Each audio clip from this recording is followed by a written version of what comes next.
Olá, pessoal, tudo bem com vocês? Hoje nós vamos ter mais uma aula sobre literatura.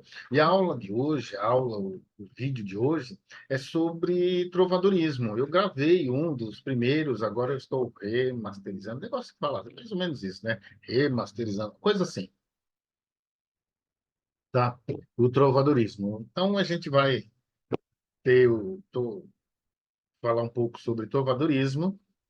E vamos compartilhar aqui com vocês para ficar tudo muito bonitinho, muito tchan, tchan, tchan, né? Vamos lá. Trovadorismo. A gente sabe que o trovadorismo é um período da Idade Média. Tem um, tem um vídeo sobre a Idade Média, eu vou colocar aqui, tá? Para vocês também, tá bom? Então, para a gente entender o que estava se passando. Lembra uma coisa que eu falo, a gente se trata de literatura, arte, filosofia, sociologia, história. A gente tem que se esvaziar de preconceito, a gente tem que tentar entender o período que você estava vivendo, tá? Para entender o que as pessoas, a gente não pode olhar e falar assim, nossa, que roupa, nossa, como eles eram idiotas, tal. Era o período que eles estavam vivendo. Talvez daqui a 50 anos, alguém olhe o que a gente faz e fala, nossa, olha como eles se vestiam, olha o que eles comiam, tá? Mas é o período. Então, nós vamos tentar entender isso, tá bom? Trovadorismo. Tá? Trovadorismo é também chamado a primeira época medieval, né? Para nós começa em 1189 ou 1198. As datas não são muito exatas, tá? Mas para a gente entender isso aqui, a gente está no período da Idade Média, tá? Por que que nós, aqui no Brasil, estudamos trovadorismo? Por conta dessa cantiga da Ribeira, tá? Que é da data que aparece aqui, 1189 e 1198, que é uma cantiga, tá? Escrito tá aqui, ó, em português galego, foi escrito por Pai Soares de Traveiros, é tido como o primeiro escrito em português galego. Por isso que a gente vai voltar lá, vocês vão ver que tem algumas coisas escritas que a gente não entende direito, porque é o português galego, em 1434 até 1434. Alguns estudiosos dizem que havia algumas cantigas de escárnio, de mal dizer, do período, mas não é certeza, então essa ficou sendo o primeiro texto em língua portuguesa, por isso que para nós é importante.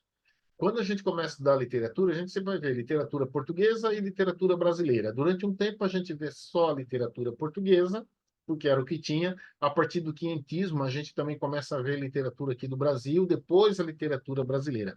Mas a literatura portuguesa, para nós, é muito importante, tá? Quem escreveu foi Paio Soares de Taveiros, foi dedicada a Dona Maria Paz Ribeiro, apelidada de A Ribeirinha. Ela era amante do rei Dom Sancho e pertence a uma coleção de textos denominado Cancioneiros de Ajuda, tá bom?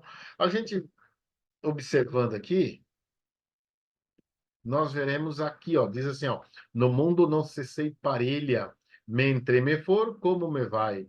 Caja moiro por vós e ai, minha senhor branca e vermelha, queredes que vos retraia, quanto vos eu vi em saia. Mas dia me levantei, que vos então não vi feia. E minha senhor, desde que daqui ai, me foi a mim muito mal. E vós, filha de Dom Pai, Moniz, e bem vos semelha, de haver eu por vós guardavai. Pois eu, minha senhor, da Pai, nunca de vos houve, nem ei valia de uma correia. É assim, ele está falando, se colocando do seu amor, tá? Por essa mulher.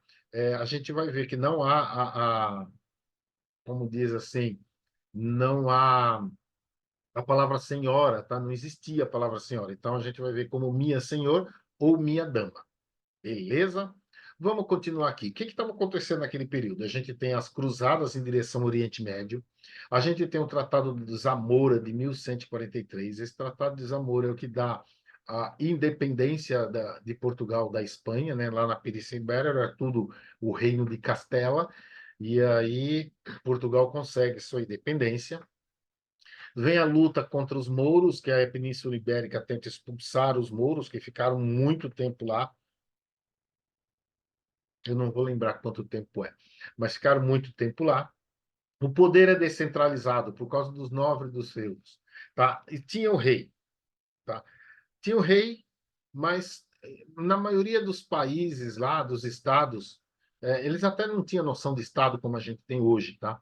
O rei não era totalmente absolutista, tá? Tinha os reis, mas ele dependia muito dos feudos, dos nobres. Lembra que quando acabou a Idade Média, quando começou a Idade Média, foi com a queda de Roma. Então, com a queda de Roma, quem teve dinheiro começou a montar feudos. As pessoas iam até lá, era uma maneira delas ficarem seguras e, ao mesmo tempo, elas trabalhavam para eles, tá? Quem tinha dinheiro nessa época é quem tinha terras, não quem tinha o viu metal, tá bom? Então, os feudos era muito importante. Tinha alguns lugares que os feudos era mais forte que o rei. Então, o rei dependia muito. Então, quando havia guerra com outro rei, ele dependia dos nobres e dos feudos, dos nobres que eram donos dos feudos, né, para que é, se reunissem para batalhar. Se os nobres não quisessem, ele estava perdido na vida dele, tá bom? E o poder espiritual era todo na mão da igreja. Quem mandava mesmo era a igreja. Por isso que a palavra-chave do período é teocentrismo. Vocês vão ver que as obras de arte, tudo ali, o foco sempre vai ter um padre, vai ter um bispo. O teocentrismo é o período, é o que manda ali. Então, tudo que tinha que ser feito para Deus, tá? Para a igreja, né? Porque era a igreja católica quem mandava, tá bom? Agora fala, por que que o período se chama trovadorismo, tá bom? Por que trovadorismo? O que acontecia é o seguinte: existiam as cantigas trovadorescas. Eram composições poéticas cantadas e acompanhadas por instrumentos musicais.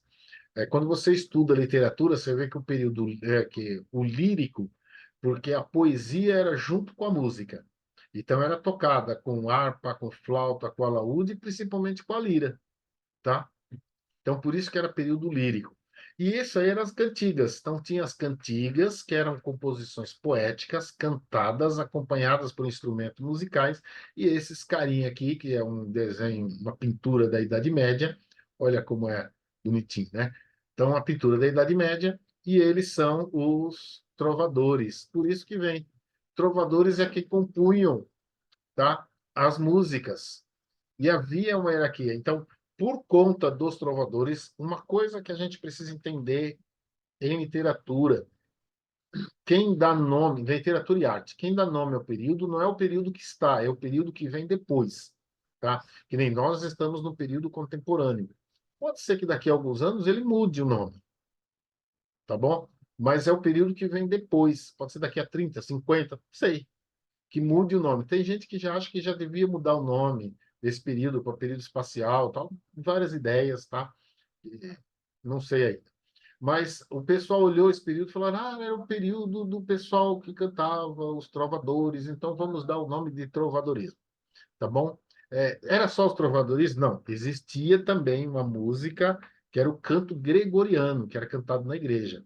Porque tinha dois tipos de música: aqueles que a igreja pagava, então eram os cantos gregorianos, a igreja pagava e se cantava na igreja, e tinha os profanos, que aí vinham os trovadores, que cantavam por aí, tá? Andavam de castelo em castelo, cantavam na rua, tá? Isso aqui também é outra pintura da época, tá bom? Então, havia uma hierarquia da função desses trovadores. E por conta dos trovadores, ficou o nome trovadorismo esse período, tá certo? O que que havia neles? Havia os trovadores, que eram poetas das cortes, tá?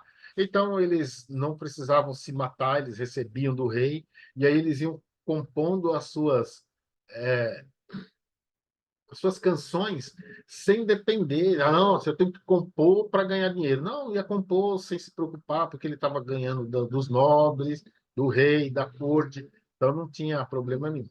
Tinha os jograis, segréis ou menestréis, que eram homens de condição inferior, tá? Condição social inferior.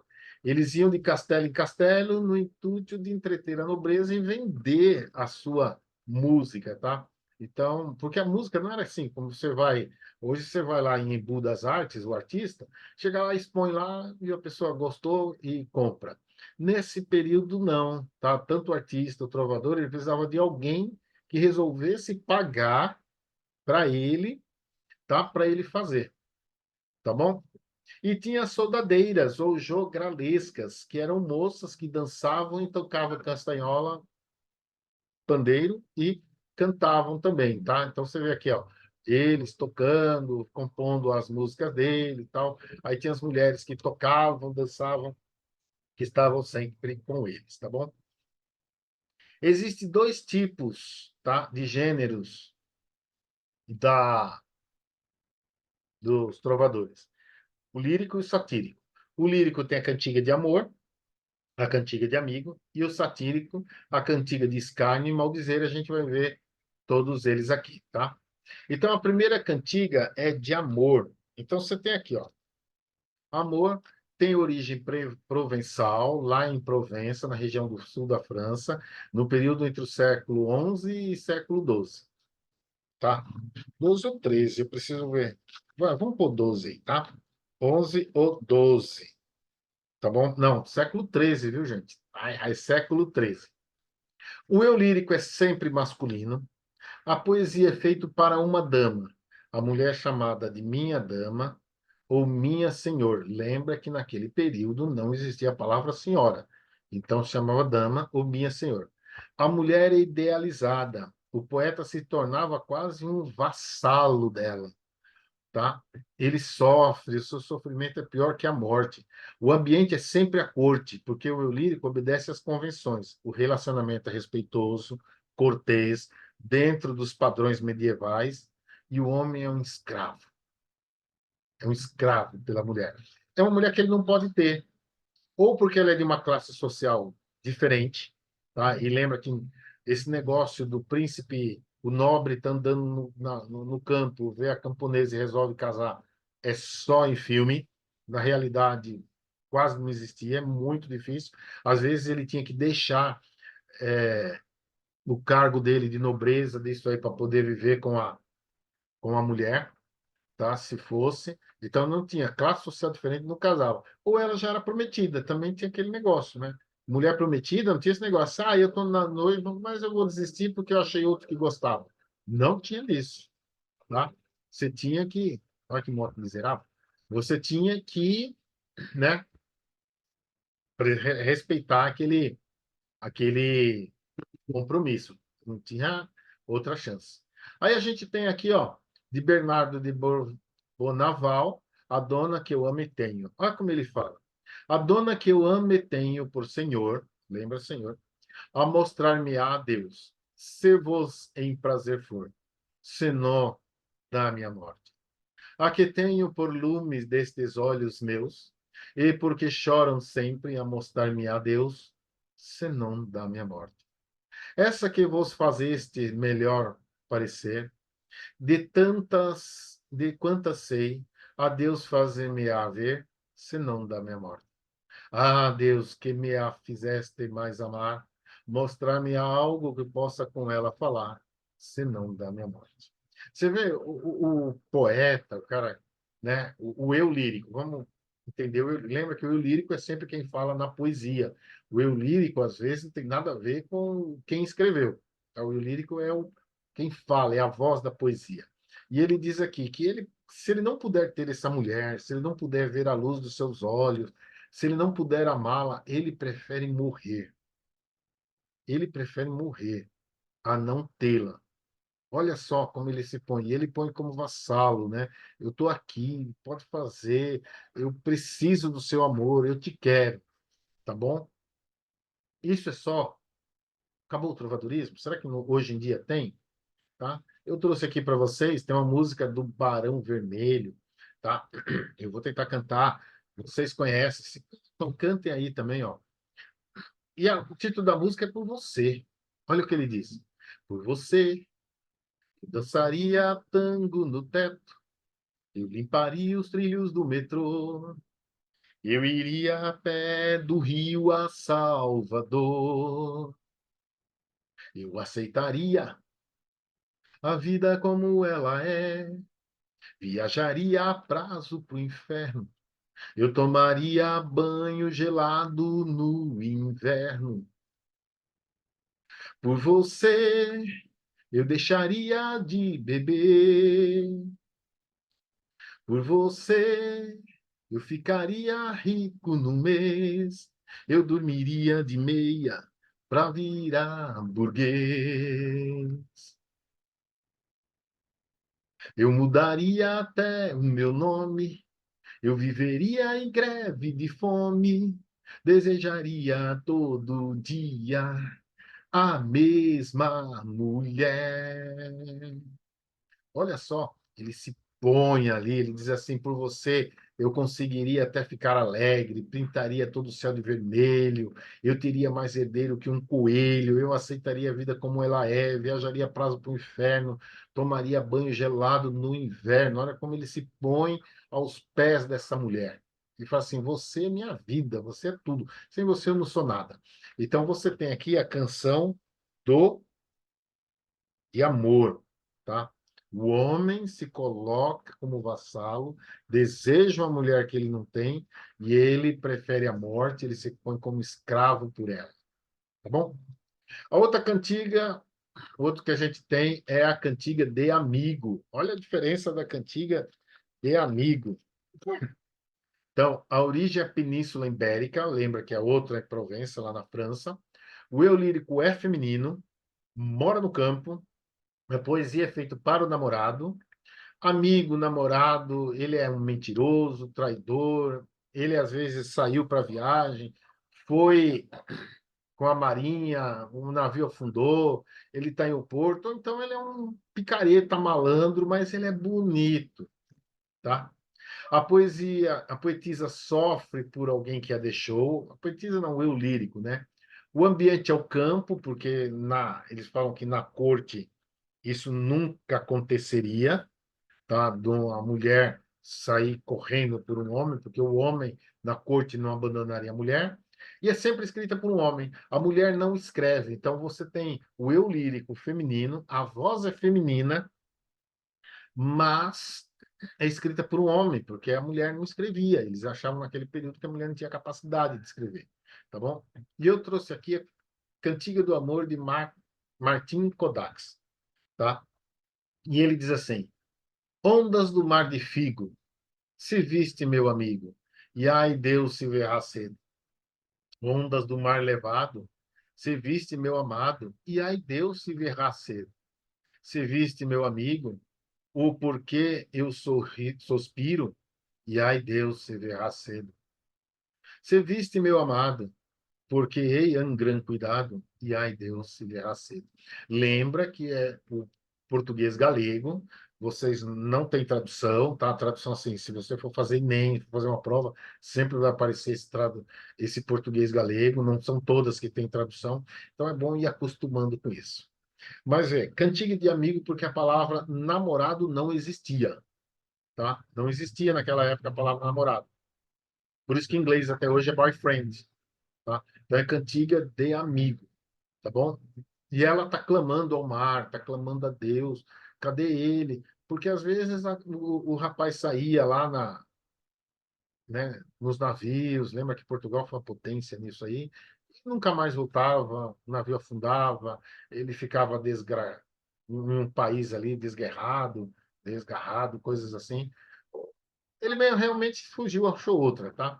Então, ela clama: cadê ele? Mar, me traz ele. Cadê ele? Cadê meu amado? Cadê meu amigo? Tá bom? E hoje em dia? Quem melhor escreve é Chico Buarque, gente. Chico Buarque tem um CD que é chamado Trovador. Vocês deveriam ver. Olha essa música Olhos nos Olhos. É cantado, ele canta às vezes, mas normalmente quem canta são mulheres. Diz assim, ó: quando você me deixou, meu bem, me disse para ser feliz e passar bem.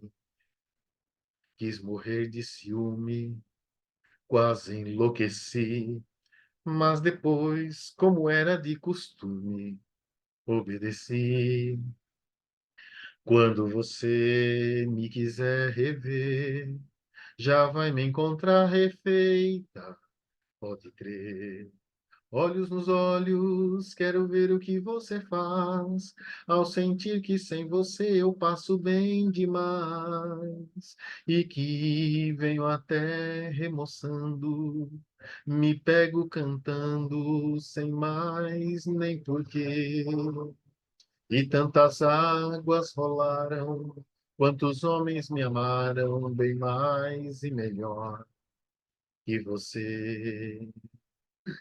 Quando talvez precisar de mim, cê sabe que a casa é sempre sua, bem assim.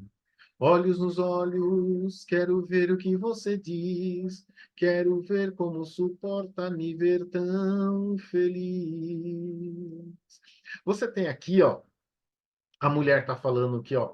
Quando você me deixou meu bem, me disse para ser feliz e passar bem, quis morrer de ciúme, quase enlouqueci, mas depois, como era de costume, então não é a primeira vez que ele fazia isso, ele fez outras vezes. Então, como era de costume, obedeci. Ele diz: quando você me quiser rever, já vai me encontrar refeito. Então, ela está com a esperança de que ele volte, tá? Ele diz assim: me pego cantando, fico remoçando. Remoçando é quando você fica lá, feliz, coisa assim, tá? Sem mais nem porquê, águas rolaram, fala de vários homens que amaram, bem mais. Mas olha o que ela disse: quando talvez precisar de mim, você sabe que a casa é sempre sua, vem assim. O cara é um picareta, safado, sem vergonha, mas ela não consegue viver sem ele.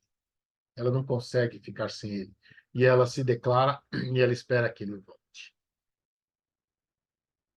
Vamos ver a próxima. Agora a gente entra na cantiga de escárnio, tá? A cantiga de escárnio é marcada pela crítica indireta, pela ironia, pelo vocabulário de duplo sentido, ridiculariza alguém ou a sua obra e usa trocadilhos. Qual o negócio na cantiga de escárnio? É, tá ouvindo a moto, né? Botou acento aqui no escárnio, hein, gente? Escárnio. É, olha, até fugiu, que a moto passou enchendo o saco aí. Mas o que é interessante aqui? A intenção não é que o povo saiba de quem está falando. Quem pede para fazer a música, né, sabe de quem está falando. Às vezes, até quem fazia a música não sabia de quem estava falando, tá bom? Então, até quem não sabia. Então, a intenção era criticar alguém, mas indiretamente. A pessoa que ouvia, ela sabia que estava falando dela, mas ela não vai dizer para todo mundo. Ficava quieta. E quem pedia para fazer também. Olha aqui a Dona Feia. Ó, que dó dessa música. Ó. Ai, Dona Feia, foste vos queixar, que vos nunca louvei sem trobar. Mas, ora, quero fazer um cantar em que louarei todavia. E vede como vos quero loar, Dona Feia, velha e sandia. Sandia é louca, tá? Tem algumas traduções que dizem louca. Ai, Dona Feia, se Deus me perdoe, pois haverdes tão grande coração, que vos eu loe em esta razão, que vos quero loar todavia. Vede qual será a loação, Dona Feia, velha e sandia. Dona Feia, nunca vos eu loei, em meu trobar, pero muito trovei. Mas ora já um bom cantar farei, em que vos loarei todavia, e direi-vos como vos loarei. Dona Feia, velha e sandia. Ele estava falando assim para a mulher: você sempre reclamou que eu nunca fiz uma trova, uma música para você. Tá bom, eu vou trovar agora e todo mundo vai saber quem é. Quem é você? Feia, velha e maluca, doida, sei lá, cada um põe o que quiser aí, tá? Ele diz assim: ah, senhor, me perdoa pelo que eu vou falar, tá? Mas é a razão, ela quer saber da trova, ela é feia, velha e louca, tá bom? Essa é a canção que ele faz. Então, é uma crítica indireta, não cita nomes, mas as pessoas sabem de quem está falando. E hoje em dia? Hoje em dia a gente tem engenheiros do Havaí, Pampa Pobre. Pampa é o lugar um dos lugares que o gaúcho mora. Mas olha o que ele diz aqui. Mas que pampa é esta que eu recebo agora, com a missão de cultivar raízes, se desta pampa que me fala a história não me deixaram nem sequer matizes. Passam as mãos da minha geração, heranças feitas de fortunas rotas, campos desertos que não geram pão. onde a ganância dá de rédeas soltas.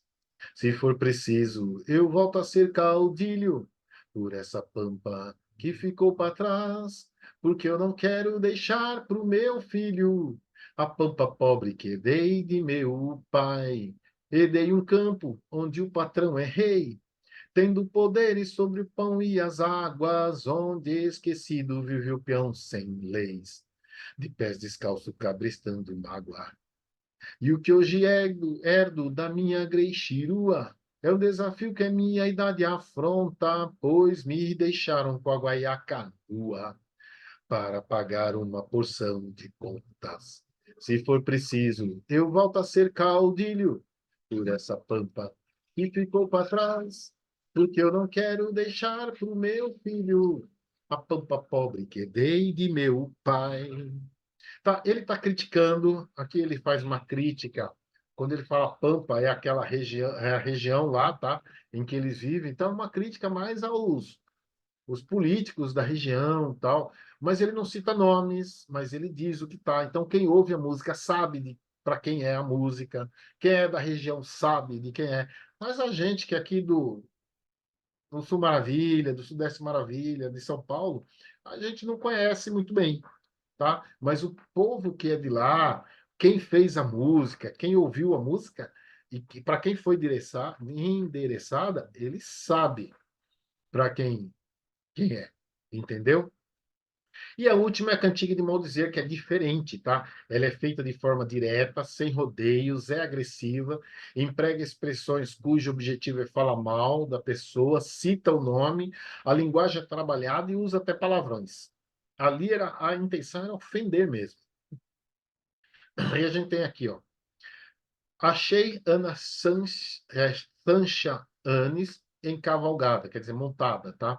E disse eu por ela, cousa guisada, que nunca vi dona pior talhada, e quis jurar que era mosteia. Via cavalgar por uma aldeia, e quis jurar que era mosteia. Via cavalgar com seu escudeiro, e não ia melhor um cavaleiro. Santiguei me disse, gran foi o palheiro, de onde carregou tão grande mosteia. Via cavalgar por uma aldeia, quinge jurar que era mosteia. Via cavalgar indo pela rua, muito bem vestida em cima da mula. E disse eu, ai, velha fundum da rua, que me semelha a hora mosteia. Via cavalgar por uma aldeia, e quis jurar que era mosteia. Então ele cita o nome, ela diz que ela cavalga mal, que ela é feia, que ela é mal feita, que ela é talhada, que ela é uma mulher horrível, que ela não sabe cavalgar, ela fica sentada na mula, que a mula é mais bonita que ela, tá? Que ela é uma cadela. Então ele está xingando ela, ofendendo, e essa é a intenção da maldizer, tá? E hoje em dia, eu trouxe uma aqui, tem várias, mas eu trouxe uma porque cita o nome da empresa, de Cleiton e Cledier, mais um grupinho gaúcho aí, uma turminha gaúcha, ó. Essa Maria fumaça devagar, quase parada. Se o maquinista bota fogo na fogueira, que a chachaleira tem que estar até sexta-feira, na estação de Pedro Osório, seu senhor. Se esse trem não chega a tempo, eu vou perder meu casamento. Atraca, atraca ali carvão nessa lareira. Eis fogão que acelera essa banheira. O padre é louco e bota outro no lugar. No dia alegre do meu noivado, pedi a mão todo emocionado. A mãe da moça me garantiu, é virgem só que morou no Rio. O pai falou, é carne de primeira, mas se abre a boca, só sai besteira. Eu disse, fico que essa guria, só quero mesmo pra tirar cria. Aí ele vem falando da música, e ele fala assim, quem é que vai pagar para ele? É o presidente dessa tal RFFSA, Rede Ferroviária Federal Sociedade Anônima. Tá? Então, é uma crítica que ele faz à Rede Ferroviária Federal. Ele dá o nome, ele fala dos problemas que tem no trem, que ele não consegue, se ele perder a viagem, a culpa é dele. Então, ele faz uma crítica ferrenha à Rede Ferroviária Federal Sociedade Anônima. Acho que nem existe mais, né? Mas existia antigamente quem conduzia os trens. Tá bom, gente? Esse aqui é o Trovadorismo. A gente refez aí para ficar melhor, mais entendido, com mais uma visão melhor disso aí, a gente vai continuar. Não esqueça de inscrever-se no canal, curtir, comentar e compartilhar. Qualquer dúvida, pergunte, fale aí, tá? Que a gente está aqui para responder a vocês. Então, um abraço a todos vocês, até a próxima.